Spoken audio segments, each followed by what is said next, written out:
금요 경건의 시간입니다. 이 시간 기도하고 경건에 시작하도록 하겠습니다. 이 시간도 성삼일체 하나님께만 영광과 존귀와 감사와 찬송을 올려드립니다.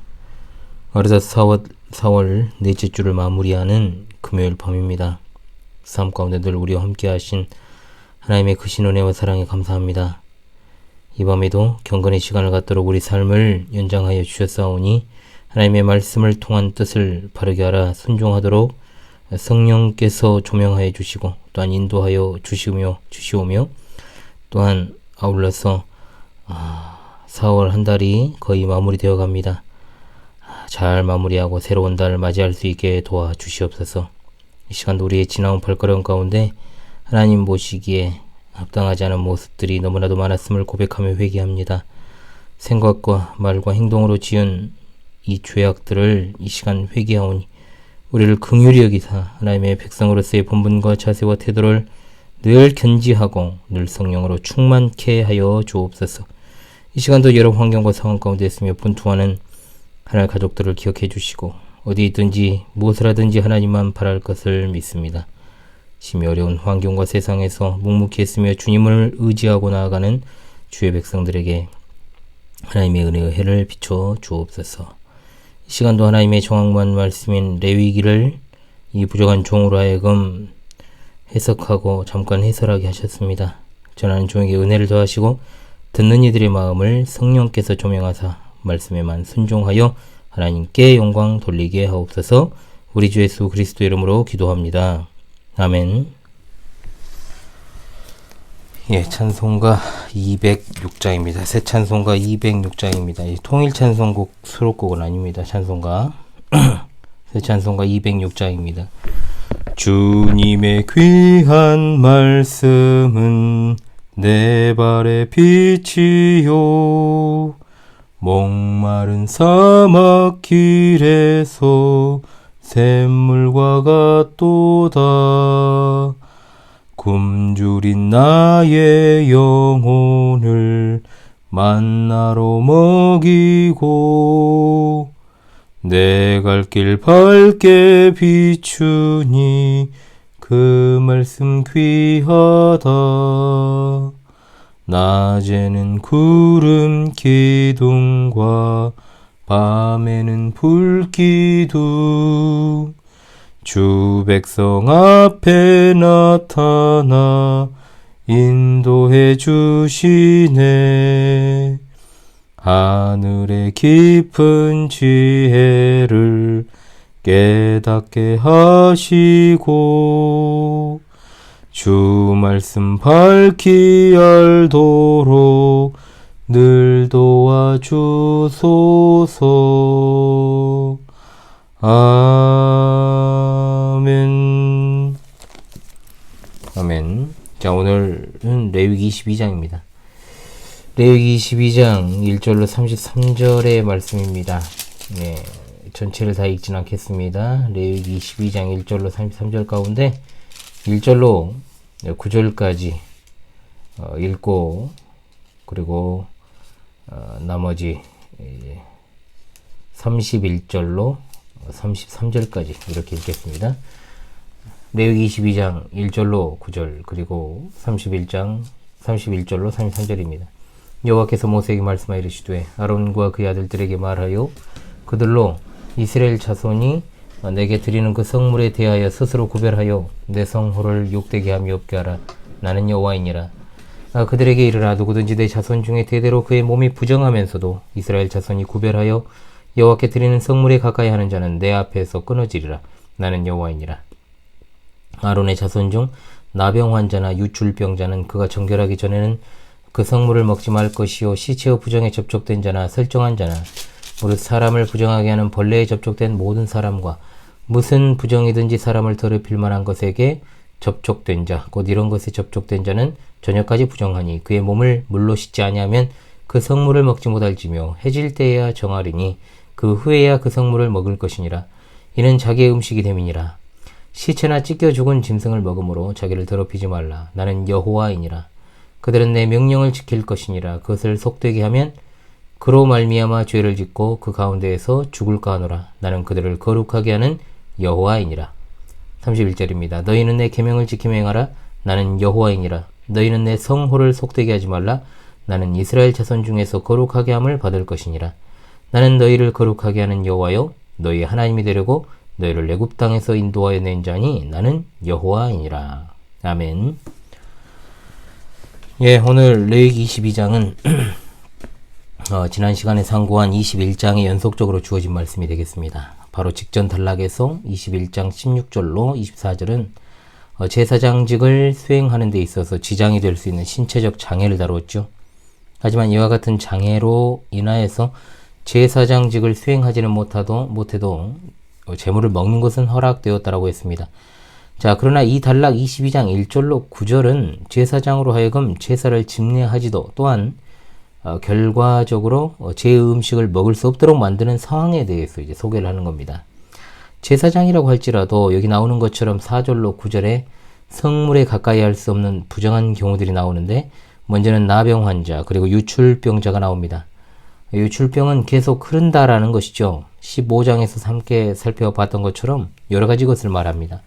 현대에 와서 이것을 무분별하고 부정한 성생활로 인해 오는 성병으로 보는 견해가 이제 있고 또 실제적으로 그 병이 있는 기간 동안에는 계속 흘러나오는 것으로 인해 악성 피부병을 비롯하여서 그 병이 나아 공식적으로 정결하다라고 인정받기 전에는 결코 성물을 먹을 수 없었습니다. 또한 시체의 부정에 접촉된 자, 설정한 자, 무릇 사람을 부정하게 하는 본래에 접촉된 모든 사람과 무슨 부정이든지 사람을 더럽힐 만한 것에게 접촉된 자 등이 등장합니다. 21장에서도 살펴봤습니다만 대제사장은 어떤 경우라도 시체에 접촉할 수 없었지만 일반 제사장은 부모나 자식의 죽음일 경우에는 그래도 시체 접근이 허용되었습니다. 그러한 때에는 어쩔 수 없이 부정에 접촉할 수밖에 없는데 본절은 바로 그런 상황에 적용되는 규례가 되겠죠. 설정한 자는 여러 가지 이유로 설정한 것을 의미합니다. 마찬가지로 저녁까지 부정하였으며 부정하게 하는 벌레는 벌레 자체가 부정하다는 의미가 아니라 종교의식적 측면에서 부정하다고 간주되는 벌레를 가리킵니다. 자, 이것에 대해서는 11장 20절로 이하에 자세히 나와 있죠.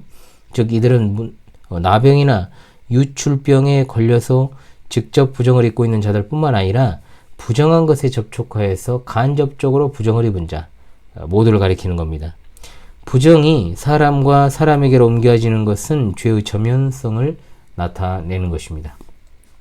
자, 6절로 7절은 부정을 입은 제사장이 정결케 되는 규례입니다. 유대인들의 하루는 해질 때부터 시작해서 다음날 해질 때까지입니다.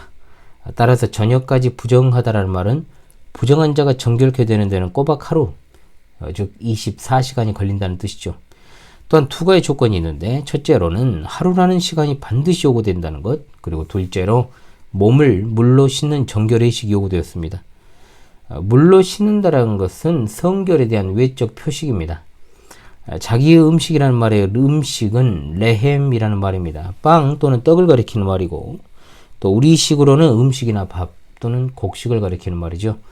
그러므로 하나님께 바쳐진 제물 중에 제사장의 몫으로 돌려진 고기 곧 성물을 제사장이 먹는 것은 제사장에게 부과된 당연한 권리요 제사장이 응당 취해야 할 음식이란 말입니다. 자, 8절은 죽은 사람과 마찬가지로 죽은 동물에 접촉하지 말 것을 말씀하는 내용입니다.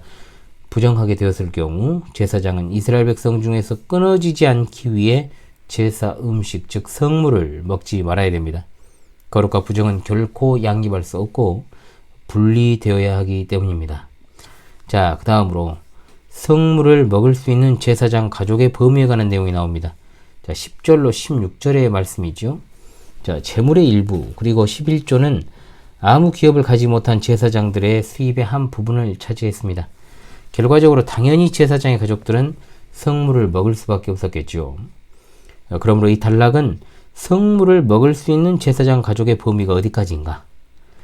제사장 가계의 일원이 되지 않는 한 성물은 먹을 수가 없죠. 개혁성경은 외국인이라고 번역한 부분을 개혁개정은 일반인이라고 번역을 했습니다. 그것은 이 단어가 이방인만을 지칭하고 있는 것이 아니라 제사장의 가계에 속해 있지 않은 모든 사람을 통칭하는 것으로 쓰였기 때문입니다. 즉 단순히 제사장 집에 묵는다거나 제사장을 위해 일하는 것으로는 성물을 먹을 수 없었다는 거죠. 하지만 종들과 그들의 자녀들은 제사장의 일원으로 간주가 되었기 때문에 성물을 먹을 수 있습니다. 여기에는 제사장의 자녀라는 말은 없지만 자녀들은 당연히 제물을 먹을 자격이 있었고, 특히 제사장의 아들들은 적정한 나이가 되어 제사장이 되면 자동적으로 음식을 먹을 자격을 부여받기 때문입니다. 제사장의 딸들은 어떨까요?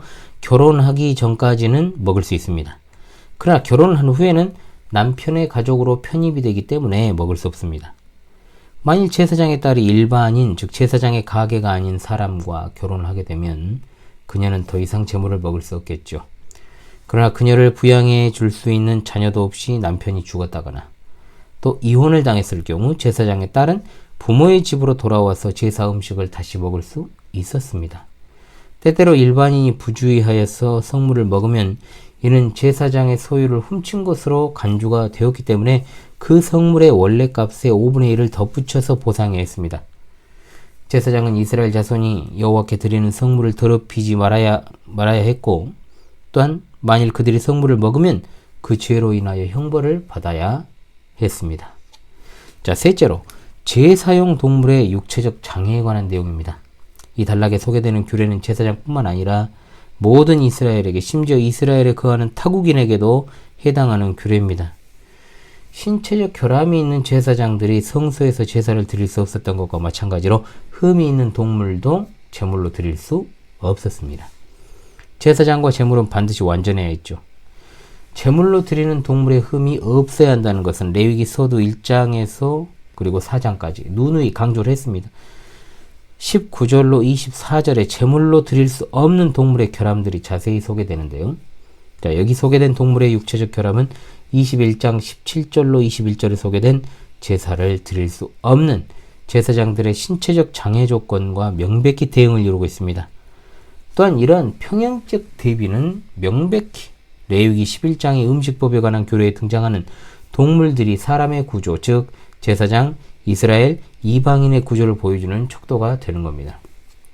여기서 주목할 것은 자원제의 경우는 사소한 흠이 별 문제가 되지 않았지만 24절에 나온 바와 같이 생식기가 상하거나 것에 당한 동물은 어떠한 상황에서도 제물로 드려지지 않았습니다. 동물을 거세하는 행위는 이스라엘에서는 행하지 않았습니다. 심지어 외국인들에게서 돈을 주고 산 거세된 동물들조차 제물로 사용될 수 없다고 말씀합니다. 거세라고 하는 것 자체가 모든 생물에 대해서 생육하고 번성하고 땅에 충만하라는 하나님의 축복에 위배되기 때문에 금지된 것이죠. 자, 즉 이 명령은 거세가 하나님의 선하신 창조에 손상을 끼친다는 사실을 강조하는 겁니다. 이 명령은 거룩의 의미가 온전함 또는 흠없음과 상통한다는 것을 다시금 보여주고 있는 것입니다. 물론 물 좀 마시겠습니다. 물론 이 규례를 가지고요, 현대에 와서 동물들에게 실시되는 이른바 중성화 수술이라고 그러죠. 자, 이게 잘못되었다고 말할 수는 없습니다. 그래서 사람들이 임의로 사람이 자신의 성을 바꾸는 성전환 수술은 얼마나 하나님의 창조 질서에 위배되고 심각한 범법 행위인지를 알 수 있게 하는 대목입니다. 자, 제사로 드리는 동물의 또 다른 조건과 제물을 먹는 것과 관련한 규례가 26절 30절에 나옵니다. 새로 태어난 동물들은 8일이 지나야만 제물로 드릴 수 있었습니다. 동일한 명령이 출애굽기 22장 30절에 나타나지요. 암소나 암양을 막론하고 그 어미와 동일한 날에 제물로 드릴 수 없습니다. 이 법이 짐승에게 지나치게 잔인한 고통을 주지 말라는 무슨 감상적인 이유만 가지고 금하신 것 같지는 않아요.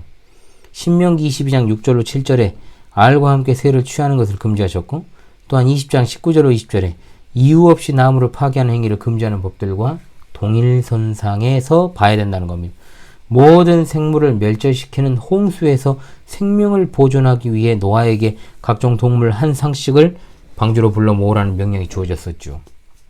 이 명령은 생산을 증진시키기 위해 당시 행하던 이방의 다산의식을 금지하는 동시에 소량의 가축을 소유한 자가 가축의 어미와 새끼를 한꺼번에 제물로 드려서 그가 가지고 있는 가축이 몰살되는 위험을 방지하기 위함인 것입니다.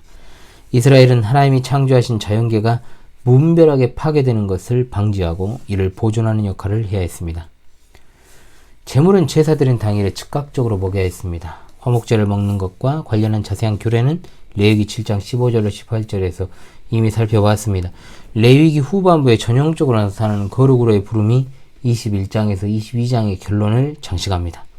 제사장과 제물에 관한 규례는 여섯째로 나타나는 32절 말씀, 나는 너희를 거룩하게 하는 여호와요 라는 말로 결론을 맺습니다. 이스라엘 백성은 그들의 하나님이 되려고 이스라엘을 애굽 땅에서 인도해낸 거룩한 하나님의 그 구원의 은혜를 상기함으로 그 율법을 지켜야 했다는 것이죠. 자, 22장을 통해서 우리에게 주신 귀한 교훈을 살펴보도록 하겠습니다. 첫째로, 그리스도께서 흠이 없는 완전한 제사장이시며 완전한 제물이시며 제사장의 아내 또한 흠없는 정결한 여인이어야 했던 것과 같이 그리스도의 신부된 교회도 티나 주름 없이 거룩하고 흠이 없어야 될 줄로 믿습니다. 아멘.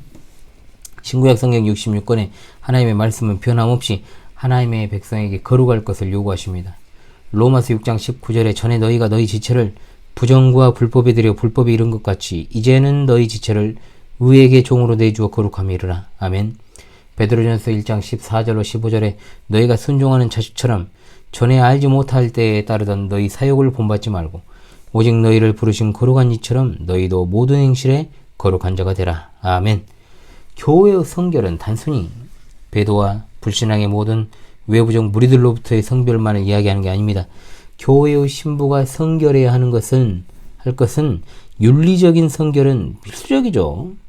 아무리 진리를 입에 담고 있고 또한 진리 안에 거한다고 말하고 또 그 지식을 자랑한다 해도 그의 삶이 거룩하지 못하고 깨끗하지 못하면 우리는 하나님이 기쁘시게 받으실 만한 산 제사가 될 수 없습니다.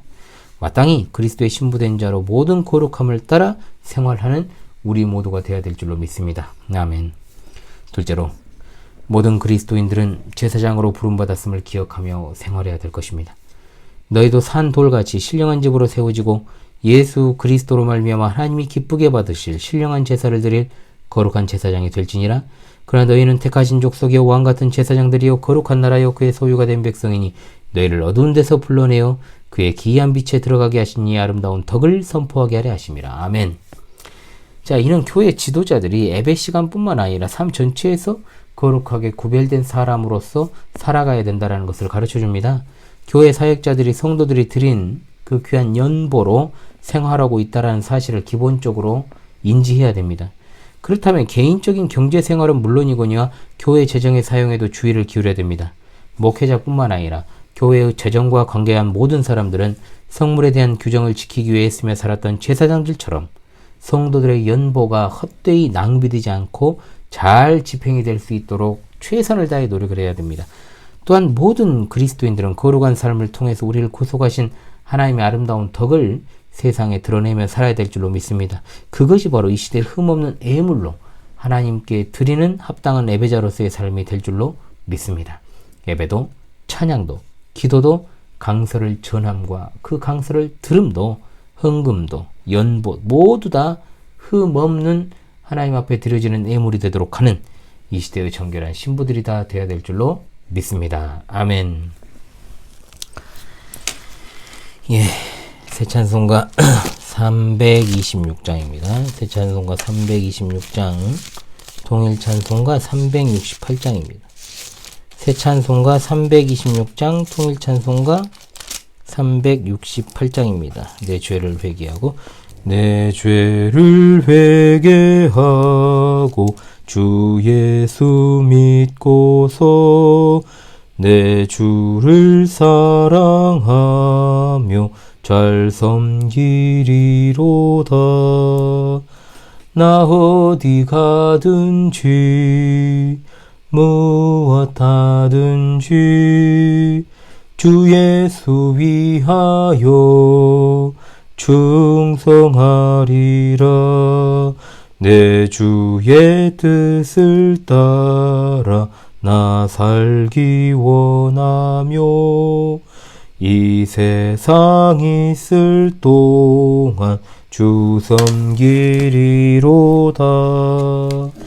나 어디 가든지 무엇 무엇하든지 주 예수 위하여 충성하리라. 내 모든 마음 들여 주 위에 일하며 내 주의 말씀 따라 잘 섬기리로다. 나 어디 가든지 무엇하든지 주 예수 위하여 충성하리라. 주님의 크신 능력 날 도와주시니 내 본분 다하여서 주 섬기리로다. 나 어디 가든지 무엇하든지 주 예수 위하여 충성하리라. 내 직분 감당하고 저 천국 올라가 내 주를 길이 잘 섬기리로다. 나 어디 가든지 무엇하든지 주 예수 위하여 충성하리라. 아멘. 예, 오늘도 눈이 피로합니다. 또 한 주가 마무리되는 시점이라 그런 것 같습니다. 4월 넷째 주간이 이렇게 마무리됩니다. 5번의 주일이 있는 달입니다만 이렇게 한 달이 또 마무리가 되네요. 하나님께 감사와 찬송을 돌리면서요, 5월에도 변함없이 함께 하실 우리 하나님을 찬양합니다. 이번 주일은 성찬식이 있습니다. 5일 정도 똑같습니다. 본 교회에 광주 신실한교회의 주일 예배는 오전 10시 30분입니다. 2022년부터 1월부터요 30분 앞당겨서 시행 중에 있습니다. 주일을 보다 더 풍요롭고 여유롭게 이제 보내기 위해서 그렇게 30분 당겨서 거의 대부분이 이제 오전 11시 예배를 하고 있죠. 그래서 30분을 당겼습니다. 더 빨리 당기고 싶지만 그러면 또 피곤은 호소하고 그런 성도님들이 이제 또 적응하는데 오래 걸릴 거 아닙니까? 그래서 사실 2022년도 초창기 때는 좀 막 힘들어하는 분들이 좀 있었어요. 그런데 좀 이제 1년이 넘어가고 2년째 되다 보니까 이제 조금씩은 더 나아진 것 같습니다. 예, 어찌되었든 간에 오후 요리문답은 1시입니다. 가급적 시간을 제가 1시를 지키려고 하는데 아무래도 오후 시간은 좀 그 중간에 텀에서 이제 유동적일 수가 있습니다. 그래서 1시에 맞춰서 하기도 하지만 1시에 좀 넘어서 이제 그렇게 진행되기도 하니까요. 그걸 좀 참고해 주시면 되겠습니다. 주일 예배와 오후 요리문답은 실시간 방송을 하고 있죠. 참여하실 성도님들은 참여하시고, 원거리여서 가정에서 예배하신다고 해도요, 예배당에서와 똑같은 마음과 복장으로 똑같이 해야 됩니다. 그렇게 예배해야지 집에서 한다고 해가지고 그냥 평상복 그냥 집에서 입는 옷차림으로 그렇게 양말도 안 신고 그렇게 하시면 안 됩니다. 똑같이 씻고 예배당에 그렇게 씻고 가지 않잖아요. 그래서 단장하셔가지고 그렇게 하는 것처럼 그렇게 똑같이 해야 됩니다. 그렇게 해야 그것이 예배입니다. 그리고 혹시 근거리에 계신 성도님들이 있다면 본교회에서 예배하십시오. 만약 시청자 성도님 중에 광주에 계신 분이 있다면은 와서 하십시오, 예배를. 그 이상의 거주자는 이제 뭐 오시는 게 힘드니까 그런다고 치지만은, 그렇지 않은 경우에는 예배당에서 예배하실 것을 권면합니다. 자, 이러므로 부족한 방송입니다. 여러분들의 관심과 기도로 유지되고 있다는 거 아시죠? 5월 10일이면요 현월TV 벌써 4주년입니다. 또 관련해서 좋은 방송을 좀 기획을 해 봐야 될 텐데요. 바쁜 일정 가운데 가능할지 모르겠습니다만은, 그래도 어찌됐든 좋은 방송으로 계속해서 4주년 맞이 잘하고 또 이렇게 4년차를 넘기는 그런 시간들을 가졌으면 좋겠습니다. 자, 그럼 여러분 주말과 주일에도 하나님께서 주시는 충만한 은혜로 가득하시기를 바랍니다. 기도하고 금요 경건회를 마치도록 하겠습니다. 기도합니다. 우리 하나님 참으로 감사합니다. 마지막 시대에 그리스도의 신부된 교회로 거룩하고 흠이 없게 서기를 원하오며 우리 각자에게 제사장으로 부름받은 그 사실을 기억하고 하나님의 뜻을 삶 가운데서 늘 이루어가는 우리 모두가 되게 하여 주옵소서. 4월 넷째 주간도 하나님의 은혜 가운데 마무리하고자 합니다. 주어진 시간마다 우리에게 속한 모든 지체들과 항상 함께해 주시니 감사합니다. 여러가지 공고한 상황과 환경에 지치지 않게 붙들어 주시고 언제 어디에서나 하나님의 귀한 뜻과 사명을 수행하는 일에 부족함이 없는 자들이 되게 하시며 하나님의 함께 하심과 또한 주신 말씀에 있어서 늘 깨어있게 하시고 말씀을 받아 순종하며 또한 이 시대를 잘 분별하여서 끝까지 신실한 믿음을 준비하고 마지막 시대 순교적 신앙으로 살아가다 영광 중에 다시 오실 우리 주님을 잘 맞이할 수 있게 도와주옵소서. 이 밤에도 평안한 쉼을 주시고 밝은 새 아침을 열어주시며 또한 주말과 주일에도 하나님 함께 하셔서 예배와 교제를 통해 주의를 누리고 영적인 쉼을 얻으며 육신도 잘 회복될 수 있게 도와주시옵소서. 어려운 삶과 환경에 놓여있고 병상에서 회복 가운데 있는 주의 백성들의 삶의 오한과 또한 고통을 주여 살펴주시기를 간절히 원합니다. 안위하여 주시고 치료하시며 회복의 손길로 함께 하시기만을 간절히 바라나이다. 무엇보다 진리 전쟁의 시대 영적으로 공고한 이들을 붙들어 주시고 주의 보호 아래 영적인 쉼을 얻고 안위하여 주옵소서. 극히 혼란한 때입니다. 성도의 마음을 정말로 붙들어 주사 흔들리지 않게 하시고 안위하여 주시고 늘 주님의 위로와 평강이 넘치게 도와주옵소서. 우리 주님 영광 중에 다시 오시는 그날을 간절히 대망하옵고 속히 오실 우리 주 예수 그리스도 이름으로 기도하옵나이다. 아멘.